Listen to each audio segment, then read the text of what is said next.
Welcome to Hawaii. I actually did the trip, I think, 4 years ago with one of our groups. Elizabeth had one, and I was behind her by 3 or 4 days. And it was a great trip. And as Joseph said, most people that go to Hawaii either go to Oahu or possibly Maui. But our program gives you 4 islands and just some incredible experiences, anywhere from the volcanoes to Pearl Harbor and Polynesian Adventure and more. It's just really a great program. So thank you, Joseph and Elizabeth, for doing the Hawaii show today. And I'll just sit and learn. Sounds good. Well, for those of you who maybe haven't attended one before, just to talk briefly about our family, obviously there's 4 of us involved. Well, there's technically more than that, but these are, of course, all of us. My father, John Sr., there in the middle, John Jr., the favorite child, in the red, and then Elizabeth and I out on the ends. Of course, we all have different areas in the business, but we work very well. Well, we'll find out this week how well we actually work together, because we haven't worked this closely together in quite some time. So, in Dad's defense, John isn't his favorite child anymore. Oh, that's right. It's Sam. Sam, his cat. The 4-legged one. Oh, and we don't talk about your dogs. No, because we're talking about your favorite child, not my favorite child. Yeah, so, well, anybody in the Midwest and Alaska knows who Annabelle is, and probably Rufus as well. Absolutely. Yeah, the social media stars. But of course, you're not looking at Hawaii here. You're looking at Alaska. But for any of you who have seen obviously a picture of the United States, you know that both Alaska and Hawaii are located just off the coast of LA there in California. And it's just a quick 30-minute flight off the coast of California to get to both of them. And no, I'm joking. They're not scaled to size, and they're obviously a long ways away. So first I was like, what? Yeah, I've just undone everything that you've learned. Yeah, I was like, where did we fly on the way here that took so long? No, but there are people that still think that. So, obviously Alaska way up north, Hawaii way off into the southwest. But what I wanted to show you here by Alaska is obviously Alaska's our baby, and we know Alaska better than anything. But what we learned through all these 40 years of doing tours is that going to places where the tourist masses go isn't necessarily the best part of these destinations. And that's, again, what we've done in Hawaii.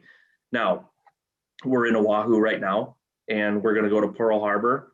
I mean, you can't miss that. It's the same thing as going to Denali Park in Alaska. You can't miss that. But from there, we're really going to get off the beaten path, and we're going to do things that a lot of organized tour groups don't do. You'd really have to book this on your own and do it as a couple to see this the way that we're going to show you as a tour company. So that's really the only thing I wanted to point out here. Now, the different small groups. So we are, maybe you can talk with this. What's going to be our group size for 2022? I think that's a great question, and it does vary by itinerary. So we've expanded with a lot of the pent-up demand for travel, but also the desire to continue to travel with our family, which is really how the Alumni Adventures came to be. We decided that we wanted to expand our Hawaii offerings and do something a little bit different. The first itinerary that we'll get into in a little bit was our baby that we've expanded and made better and better every year and changed a little bit. The second one was a brainchild of that, and the demand, just like Alaska, people want to come back, they want to do something different, and that's where that came in. And then the third one that we're going to talk about today is a small vessel that was, again, a stem of what we do in Alaska, and how can we bring that down here to our folks and travelers as well. So that being said, our intention right now is to fill these to capacity. We do intend that most of these things are going to go back to normal by 2022. This year, we're running everything at 50% capacity, but our hope is that that'll return to a normal capacity in 2022. But I do think that something to keep in mind, especially if you're new to our brand and new to our family, is that our capacity is not the normal capacity of tour groups.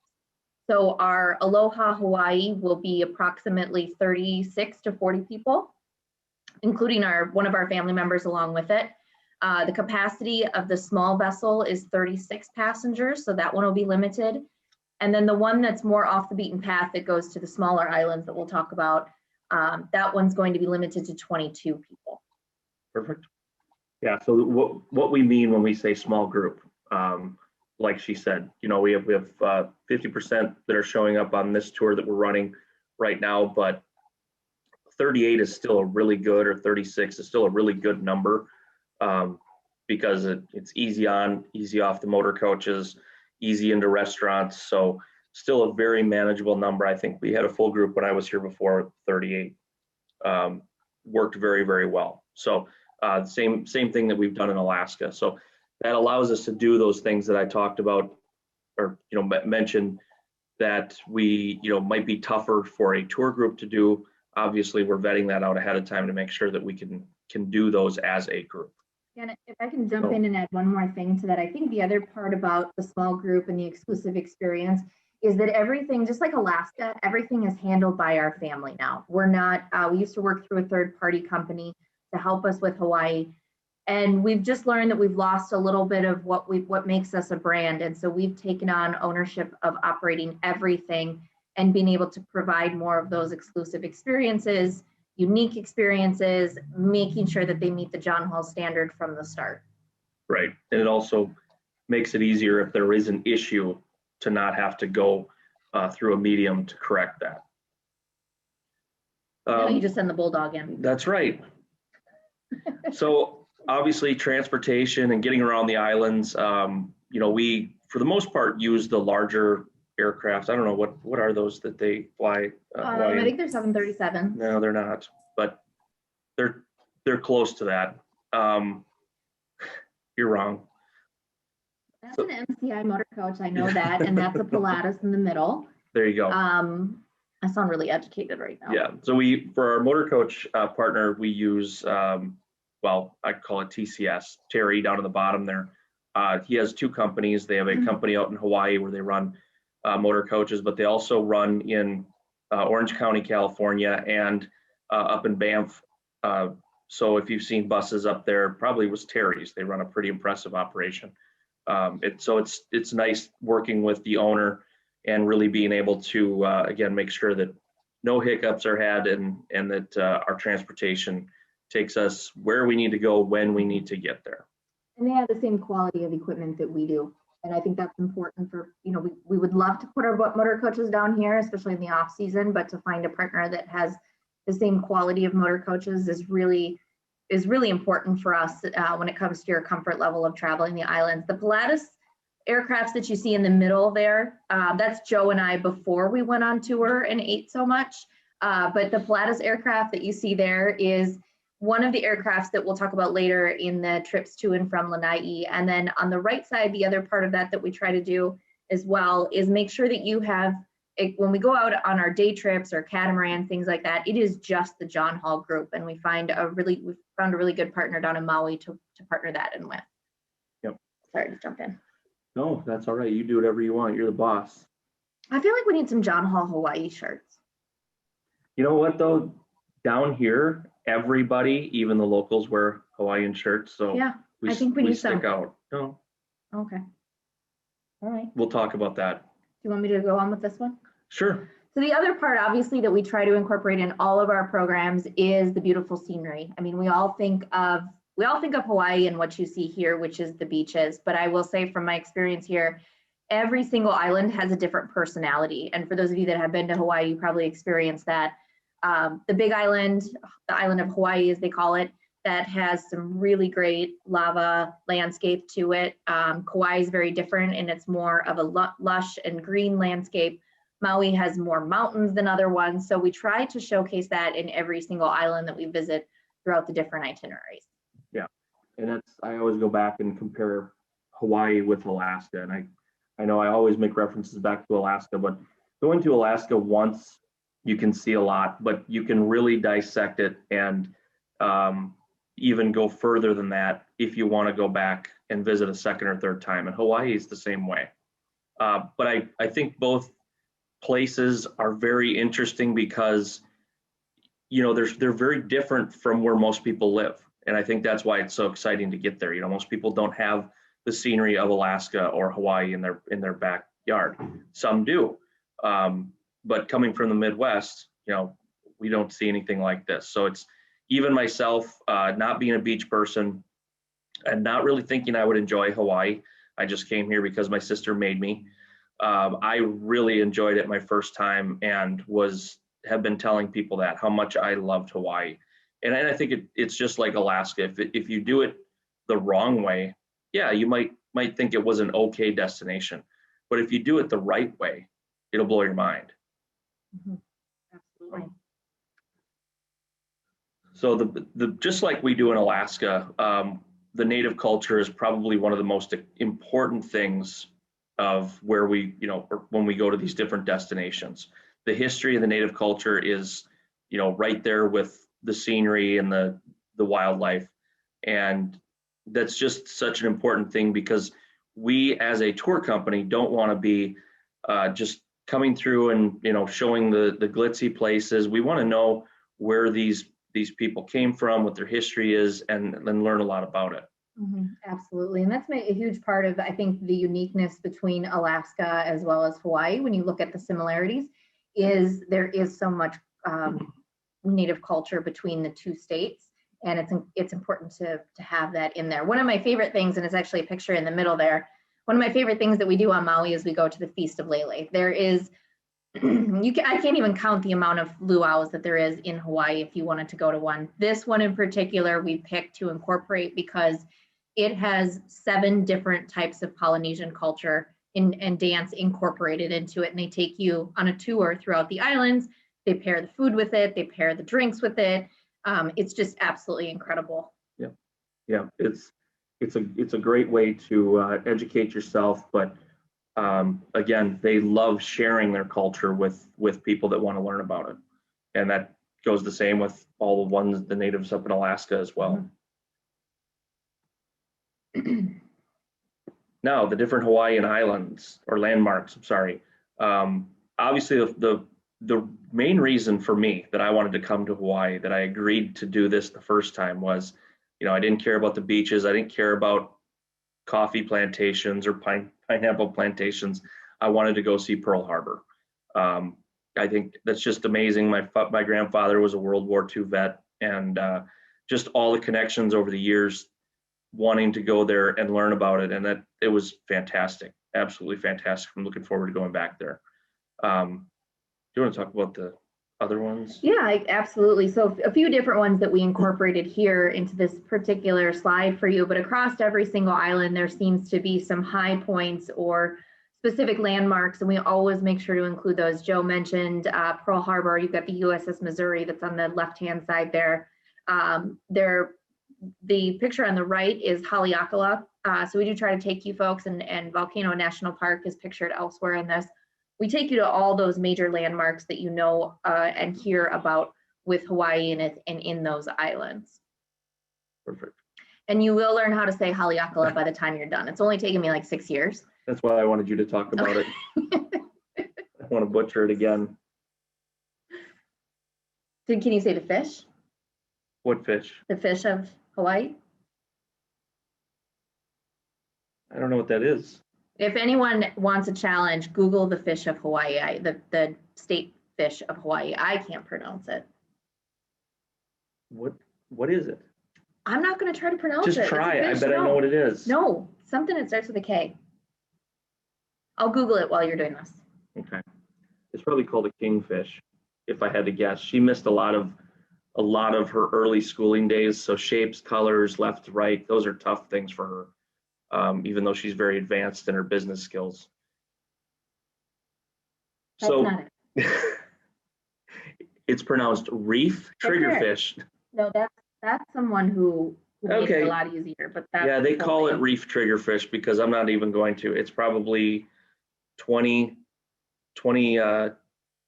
different letters, and there's only about 4 different letters used. So No, it actually looks like something that somebody would mumble as they were coming out of the bar.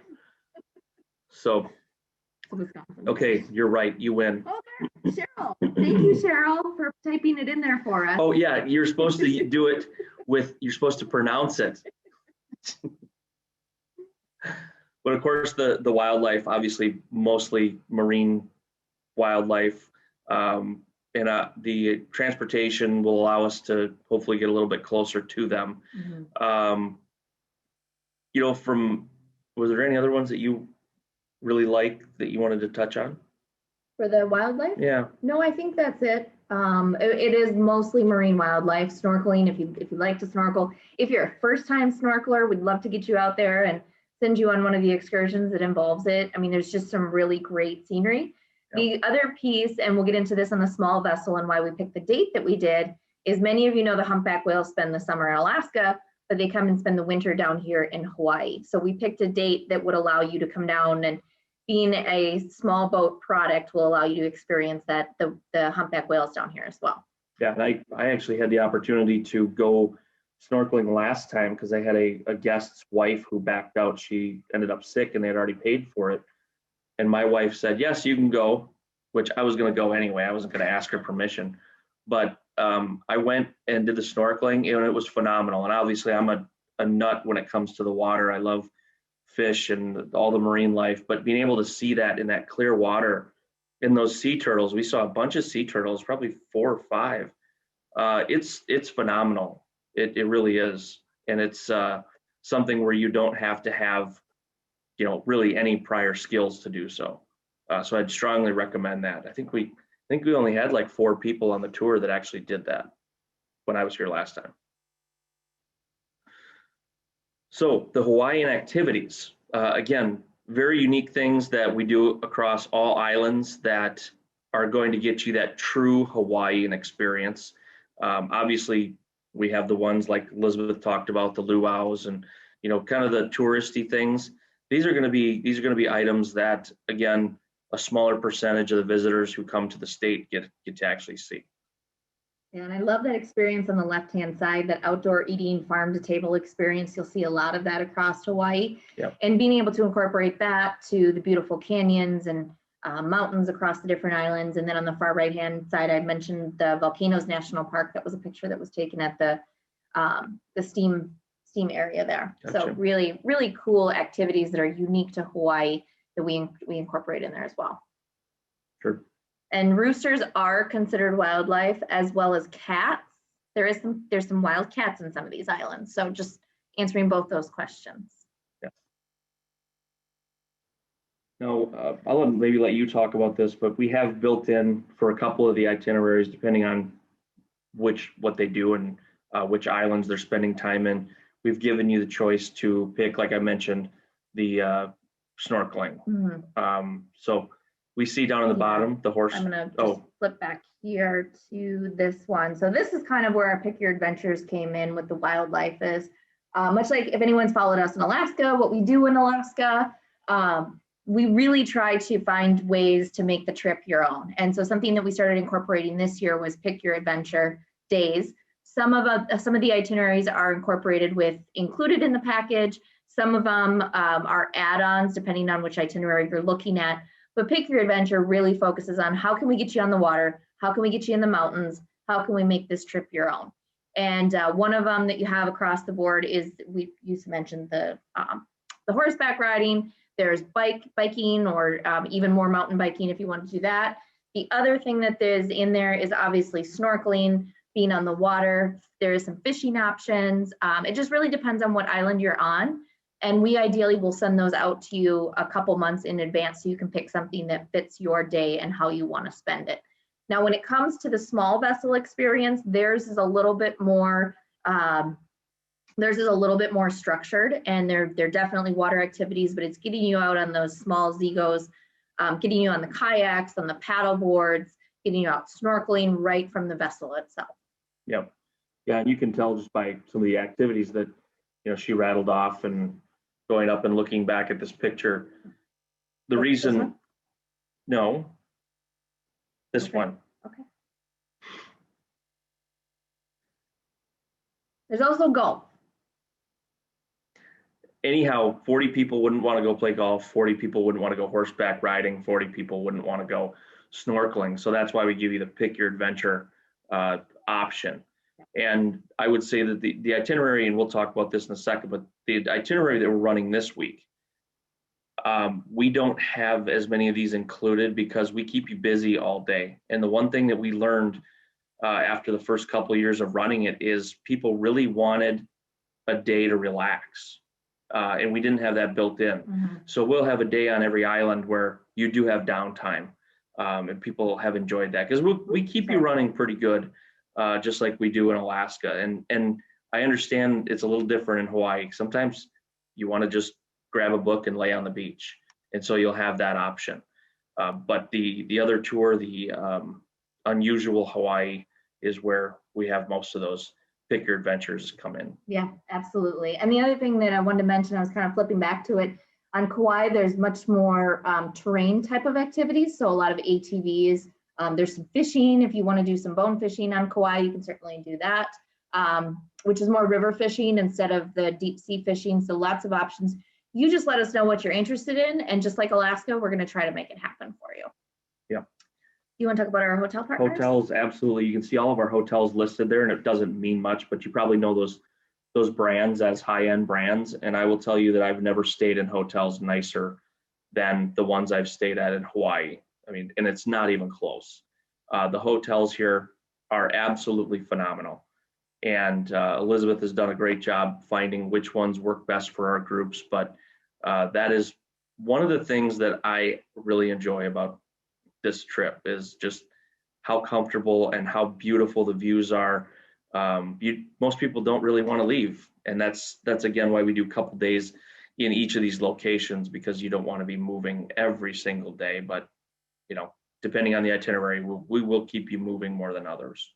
Yeah, and the other piece is that when we incorporate the costs of the hotels, which can range anywhere from $600 to $1,200 per night, all of the taxes are in there, all of your housekeeping gratuities, all of your resort fees that you'll see that are incorporated in Hawaii, much more common here than we see in the lower 48. That's all taken care of in the cost of the program. The other piece of it too is that you're coming to Hawaii. You want to make sure that you're oceanfront. And so all of our hotels are oceanfront or ocean view. I say ocean view only because the Hilton Waikoloa is a great example that it does not have a beach in front of it. It's that's the island that's more lava based and has a lot more of the black rock on it. So the hotels there are very limited as far as what's on a beach. But so that's where you'll see the oceanfront, ocean view come in.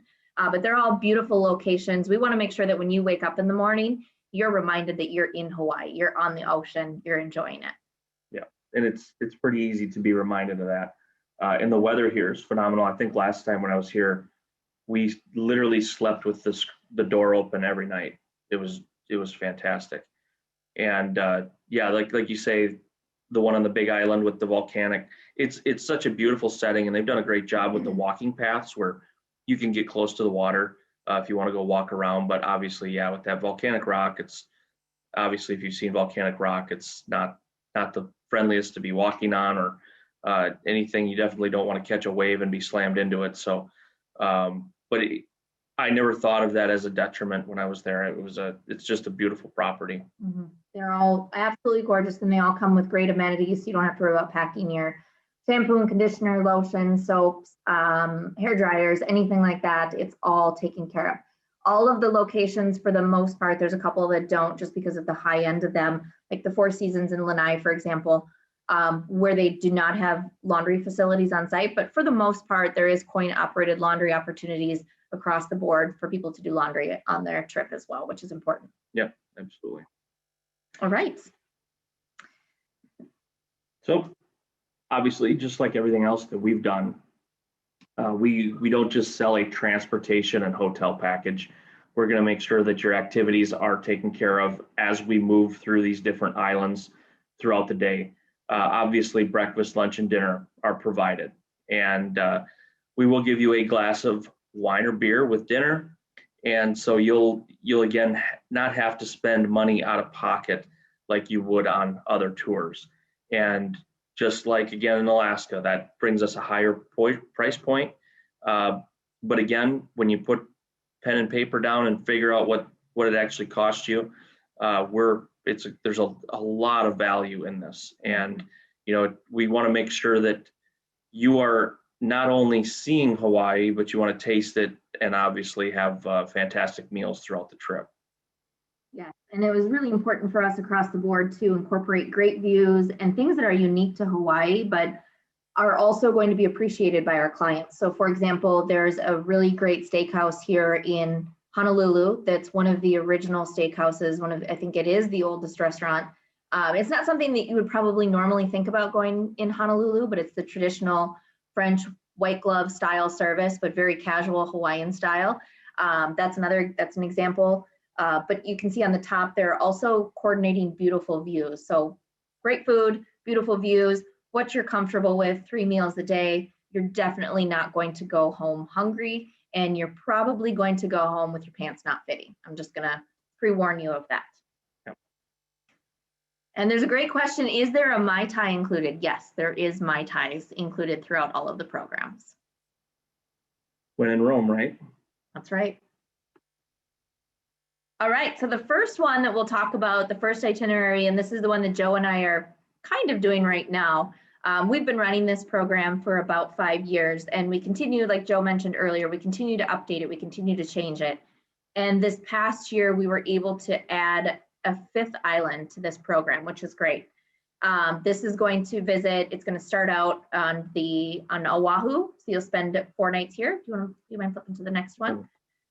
4 nights here on Waikiki and Oahu, and then from there we're gonna take Hawaiian Airlines, I should say, over to Kauai.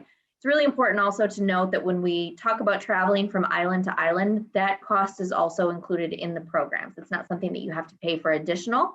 The only thing that's not included is your flights to and from the mainland to here. The next segment of it is 3 nights on the island of Hawaii, or the Big Island as it's commonly called. Then we go on to Maui and spend 2 nights on Maui, and then we finish off on Lanai, which is the newest addition, and I think the most exciting part of, if anyone's familiar with Lanai, it is owned by a gentleman named Larry Ellison for the most part. He owns over 90% of it.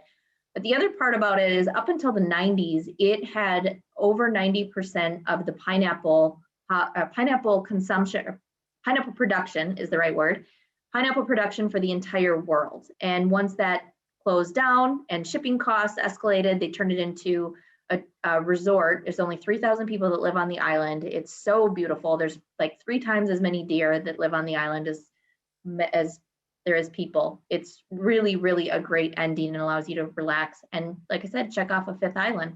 So anything you want to add to that since you've done this itinerary with the exception of Lanai? No, the only thing I would say is that when you look back here at the map, we do it in this order for a reason. And we kind of build to the ultimate finish. We start in Oahu. For those of you who have not been here, it's by far the busiest island. And I heard not a lot of great things before I came here, that it's too busy and, you know, there's just too many people, and it's not what you think of when you get to Hawaii. I disagreed. Not having never been here before, I thought it was fantastic. Now, then you move to obviously the other islands, being the Big Island and Kauai and Maui, and you find out that, yeah, it really is busy here in Oahu, but it's still gorgeous. I mean, but you certainly wouldn't want to start at a place like Lanai, which is so exclusive and so unbelievably beautiful, and work your way backwards and end in a place that's very populated. So we're kind of doing this in a way that, again, things theoretically should, in your mind, just get better and better. And that's why it kind of looks like, well, why are these arrows all over the place, and isn't there a more efficient way to do it? Absolutely there is, but we're not looking at the most efficient way to move people. We are in the transportation business, but primarily the tour business. So it's all about the experience, not necessarily how we can just move people around. So I just wanted to mention that. Yeah, and I think the other important factor of this one too, and I neglected to mention it, at the end of this, that when we leave Lanai, we go on Lanai Air based on your flight time. So you actually fly back to Honolulu. So one of the things that we changed with this is you're able to book round trip flights to and from Honolulu instead of a multi-city or a one-way flight. There is a question that came through in the chat that I want to address, Nan. Thank you for that question. There is a rainy season in Hawaii, but I will say this, Hawaii is a lot like Alaska. Every single island is different. You're going to find that Kauai is much more rainy, and that's why it's called the Garden Isle. It has a lot more jungle type look to it than you're going to find on the island of Hawaii, for example. So every single island is different. It's not uncommon for us to have a light mist on any island in the morning. But one of the reasons that we design our itineraries and the dates that we do, there's several factors in it. We have to have them outside of our Alaska season. The other piece of this particular date that we picked is it falls in between spring break, which is a very busy time down here, as well as the Easter holiday, which most people want to be home for. So that's the reason why we picked the dates that we did on this particular one. The other thing that I'll add is that we always try to avoid the Chinese New Year because there is a huge amount of international traffic that comes over to Honolulu specifically and to Oahu. And so that travel time of mid-January to late February is really, really busy with international visitors. Well said. All right, so itinerary number 2 that we're offering, this is our newest one. This is again, the brainchild of people wanting to come back to Hawaii. They fell in love with it, just like we do in Alaska, like you talked about. And this one is designed in that it's a bit more relaxing. It goes to more remote locations that people don't commonly go to on their first trip to Hawaii, but also gives you more ability to fill those pick your adventure days. So this has 3 pick your adventure days on it. All the transportation is included, like I said, with the exception of to and from the mainland. But this one will start on Maui, spend 2 nights on Maui with the ability to fill that pick your adventure day. From there, we're going to be taking a chartered catamaran over to Lanai, which is about 45 minutes by catamaran. Head back to Maui for an evening. And then from there, we head over to Molokai for 2 evenings. After that, we head back to Maui. And that same day, we're going to fly over to Kauai and also have a couple evenings there. So again, it's all those kind of remote, smaller islands that most people haven't visited on there. You want to go to the next slide that has that breakdown? Thank you. Perfect. And I do want to mention this one, like I said, is a bit more laid back. You're going to find less of that group environment on this one. This is more for the independent traveler, but yet wants everything taken care of and still be in a little bit of a group. Maui, Lanai, Molokai, and Kauai all have a pick your adventure day involved in them. So you can tailor your experience to exactly what you want to do. That's an impressive itinerary. I'm excited about that. I am too, and it is a more limited. Like I said, it's going to be 22 passengers. The Hotel Molokai is a pretty small property. Not only that, they only have certain rooms that have air conditioning in them, and those are the ones that we have blocked. So we're a little bit more limited on how many people we can move around. Better to have a limited group and have air conditioning. Exactly. In Hawaii, we all love air conditioning. Yes.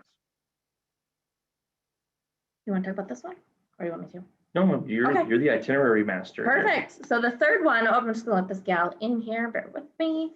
Okay, so the third one that we have, and this is exciting. I think we've all been through 2020. We've all started 2021. We're ready to travel. We decided that as a family, we wanted to provide an experience for people to really ring in 2022. And what better place than Hawaii? So this one actually starts on December 30th, and it spends 2 nights on the Big Island, outside of Kona, Waikoloa Village, Waikoloa property that we mentioned. We're going to have a big New Year's Eve festival event with all of you and anyone who's booked on this. And then on New Year's Day, not too early, we're going to say midday, just because I know what I like. I like to drink my champagne. About midday, we're going to head to the privately chartered John Hall's Alaska vessel. So I mentioned that this is 36 passengers. That includes any of the John Hall representatives. And I think if you go to the next one, it might, it breaks it down a little bit, and then I'm going to get into the actual itinerary. So there's the vessel. Yes, that's perfect. There's the vessel that we have chartered with Uncruise. You can see that it's a pretty small vessel for any of you that have been in Alaska. Those dibs and skiffs that I talked about, you can see those tallied to the back. And this is going to be your home for the next 8 days, 7 nights as you go throughout the islands of Hawaii. This is exciting. This really mirrors what we do in Alaska when it comes to Southeast Alaska, and I'm excited about it. Right. And it's, people have done, cruising is very big out here. I think Norwegian is probably the biggest one out here. But again, just like what we do in Alaska, it's so different seeing it on a small boat like this. And for somebody like myself that loves to be on boats, I'm really excited about this. I think this is going to be just a phenomenal, relaxing way to see all the islands, or a couple of the smaller islands. Yeah, it really is exciting. And much like in our Alaska programs, when we charter those small vessels up there, there's going to be a variety of activities based on what you want to do that day, what your activity level is. Maybe some of you aren't necessarily wanting to snorkel, but there's a group of you that do want to snorkel. They're going to provide activities and naturalists on board that will be able to work with our team and make sure that there's a wide variety of things available. Now, after you're on this, of course, one of the things that people always come to Hawaii for, you might go to the next one.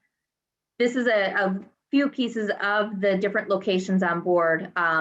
This particular itinerary includes all of your alcoholic beverages while you're on the vessel. So that's exciting.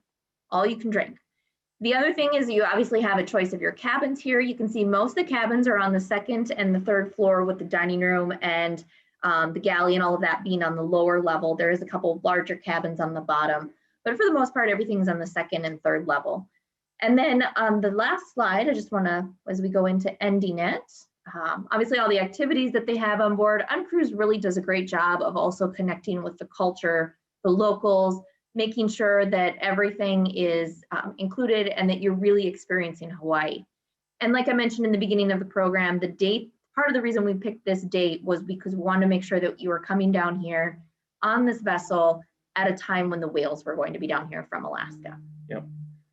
Yeah, we're just so thrilled to offer this because it's such a different way, again, from what we've developed on the land tour itineraries. And for those of you who've been on the smaller boats, it's kind of nice not having to worry about packing up that luggage every couple days. You have your home, but that home is moving and showing you something different every day. And I mean, the water around Hawaii is probably the prettiest I've seen anywhere that I've been. Obviously, I'm not a great worldly traveler, but it's fantastic. So yeah, we're really excited about this one. And then what I come to Hawaii for is the sun and the beach. And I don't know why I live in Minnesota and Alaska. But regardless, when we end, we're going to be getting off the uncruise vessel on Molokai. We have a privately chartered John Halls Alaska catamaran that'll be picking us up right there and taking us over to Lanai, which is about an hour and a half catamaran ride. We will come over here and spend 2 nights at the Four Seasons located right on the water. Actually, that water that you see out in front is a reserve, so there's not any motorized vehicles out there, any boats, anything like that. All the vessels come in around the corner, so you never have really any traffic out there. But that being said, you can relax, you can enjoy the beach, you can enjoy the sun, things that you haven't been able to do on that small vessel as we keep you going from day to day. Yeah, and the Four Seasons is pretty much the pinnacle of Hawaii hotels. Oh yeah, yeah. It's. I judge hotels by their bidet, and it is the fanciest toilet that I've ever. I usually go for service, location. Well, I'm just saying, if they're going to put that kind of, it's a motion sensor, like the top comes up, it scares me every time I walk in the bathroom. I don't like people doing things for me unless I ask them to. So Wait for it. I don't know. Wait for it. So I know we're getting a couple questions here that have come through on the chat. One thing that's a great resource for all of you and is going to answer all 3 of the last 3 questions that I've seen come through. This particular program, now that we've expanded it, is available on our website. We don't have a printed catalog, but there is an e-brochure on our website that has all of the 3 programs listed in it. It has a breakdown of every single day's activities that you're going to be taking part in. So I know there was specifically a question on the 15-day. That this is going to be your best resource to walk through every single day, depending on which itinerary that you're looking at. Today's really an overview of everything. But that'll give you a good idea. The other thing too is to keep in mind that space on this is limited. We mentioned in the beginning what our capacities are going to be. The Aloha Hawaii is approximately 36 to 40 people. The secondary one that's a little bit more off the beaten path is going to be 22 passengers, and then our small vessel product is 36 passengers. So all very small.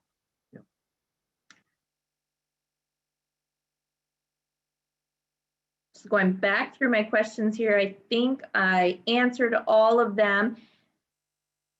The dates, also the dates are also listed, yes, all the dates are listed in that brochure for everyone, as well as on our website. So you can click right on the actual name of the tour. It's right up at the top. It's the Alumni World Adventures, and everything is listed there. Our team in the office, if you have talked to them, Bridget, Jenny, Deanna, Gayla, they're all phenomenal. Feel free to give them a call. And then you can also email that info@KISS Alaska if you have any questions as well. And that actually comes right to me. Joe and I are here on the ground in Hawaii. We couldn't think of a better way to launch these with the start of our alumni adventure actually starting tomorrow. So this perfect timing. We're happy to answer any questions that you have, but really that ebook that is on the website is a great resource.